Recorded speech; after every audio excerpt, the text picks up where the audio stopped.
I'm Tucker Balch. I'm here at Think or Swim by TDAmeritrade with Paul Jiganti, and we're talking about how orders flow through the system.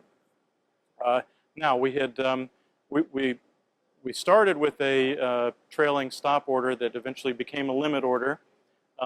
It's made its way to a market maker. That order is at the market maker, and when it arrived, the market price was $10.10. Yes. Now, you're starting to tell us about what Okay, happened so next. they could either go to the exchange, which is probably right next door to their computer, or to a alternative liquidity pool or a dark pool, and Why would they send it to a dark pool? they would interact with the entire order instead of going to an exchange where they may not interact with any of it. They would have to have a resting bid. This way, they know where it came from. They know that we expect a certain level of service. We want it to be that quick and that. So is the dark pool operated by them? That dark pool would be operated by them. Okay, so it's dark only in the sense that other people don't know what's Correct. Okay. So they can match it internally. Perhaps there's a spread there, and they can. They match it internally, and there would be that $10. There'd be that penny spread between the bid and the offer. Okay. And so but for most retail orders, 90% of ours, and likely that many in most of the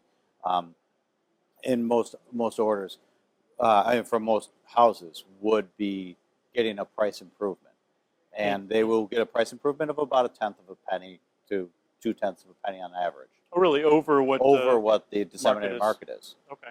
So that's the service because it's cheaper and so they're making a bit of a profit, but they're also delivering a better price. Absolutely. Interesting. Now, whose order is if there's a buy and a sell, those come together.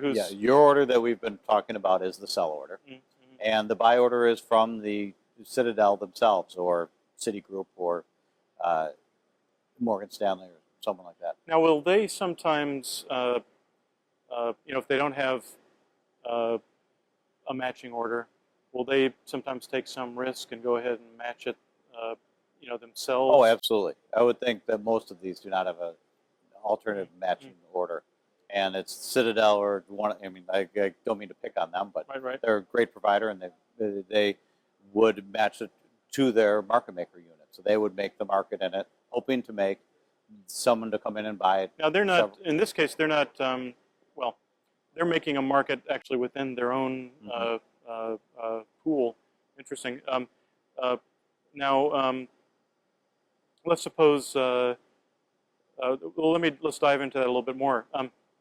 How do now they've got to decide this in a fraction of a second. Absolutely. Fastest computing you've ever. How do they decide that they ought to satisfy the order at potentially, it might cost them money at that moment? How do they decide that they ought to do that? It's an amazing thing. They have the most complex web of computers, looking at things from German bunds to Australian dollars to decide what this one thing is worth at that moment.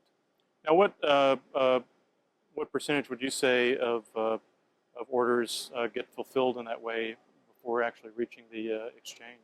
I think that when sent to a market maker, the vast majority are filled by them.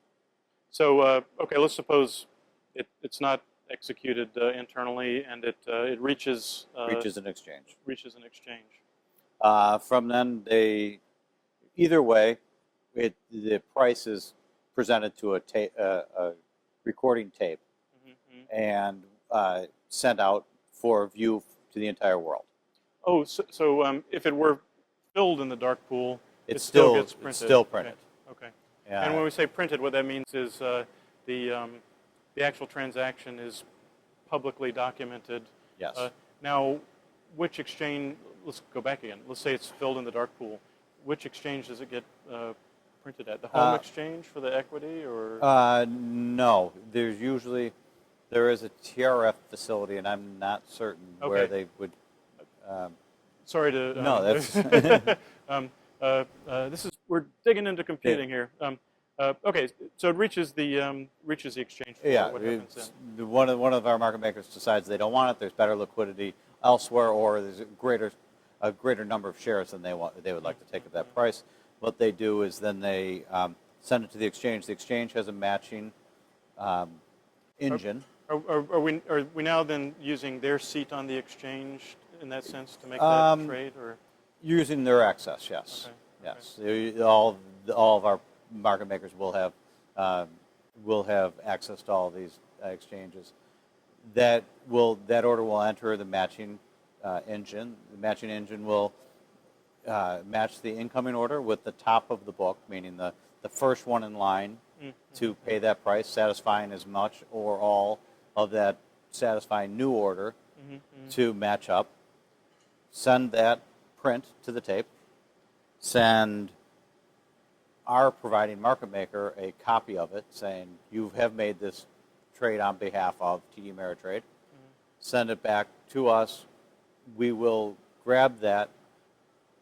There's a secondary tape that will impulse that will tell us on a different line to make sure that we don't run into any problems, as Facebook and some of those others have proven that you need redundancy. Both those lines bring it back into our pipes. We match up what we got from our market maker. So you must have some ID, Yes. when the user enters the trade. Okay, Yes. and that tags along with That it the whole tag way? will come back on both. We'll match them up when they come back in our doors. As it enters your account to take the money out, put the money back in your account. At the same time, another copy of that ticket goes to DTCC, which is the clearing corporation for stocks. And TD Ameritrade will send the money or get the money from DTCC from the executor to on the go other back to the side. person who sold it, or Who sold it, okay, right. who Wow. bought it from us. So all those banking functions will come back to TD Ameritrade also. And go into your account, you'll get a statement that will say this is how much you paid at the time, the price, and all the specifics of the trade, where it was executed. That's exciting. Let's close this segment. Thanks a lot, Paul Jiganti with TD Ameritrade. Thank you.